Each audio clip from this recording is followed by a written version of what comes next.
Another day, another basketball stories na naman ang pagkukwentuhan natin.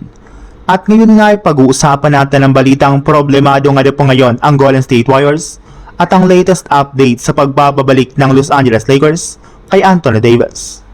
Marami nga po sa mga fans ng Golden State Warriors ang umaasa na makakapag-bounce back ang kanilang team next season at magiging mas competitive na nga po sila sa kanilang mga laro. Ang kaso lang mukhang mahihirapan pa rin nga po sila na maisakatuparan ito since malaki nga po ang posibilidad na hindi dito makapaglaro ang kanilang superstar na si Jimmy Butler.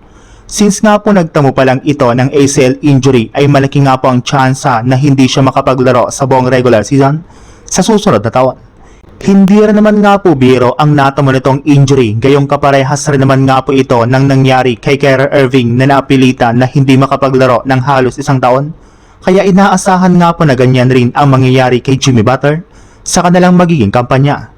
Pero kung sakali man nga po na makapasok sa playoffs ang Jazz W ay maaari pa rin nga po na makahabol na siya dito since sinabi na nga po ni Butler noon na gusto talaga niyang tulungan ang team na makakuha ng titulo. Kaya sure nga po na pipilitin ito na makahabol pa pagdating ng postseason.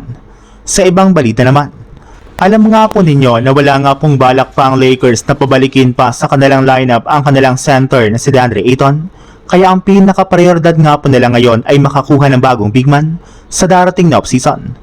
Pero kung gusto man nga na po ng Lakers na maging competitive sa pagkuha ng kampiyonato, ang pinaka-nararapat nga na pong kunin nilang big man ay walang iba kundi si Anthony Davis na hindi para naman nga po sinasarado ang posibilidad na pagbabalik nito sa kanyang dating kupunan. Ang problema lang since susubukan muna nga po ng Washington Wizards na maging competitive next season ay imposible nga po siyang makuha ng Los Angeles Lakers. Pero kung sakali man nga po na bumagsak na naman ang Wizards sa ibaba ng standings next year ay dyan na nga po magkakaroon ng tsansa si Rob Pelinka na makuha ito. At posible nga po na mangyari iyan sa darating na NBA trade deadline sa darating na Pebrero sa susunod na taon. At kapag nangyari nga po iyan ay kakailanganin nga po ng Lakers na maghanda ng bagong trade package na may pang-offer sa Wizards.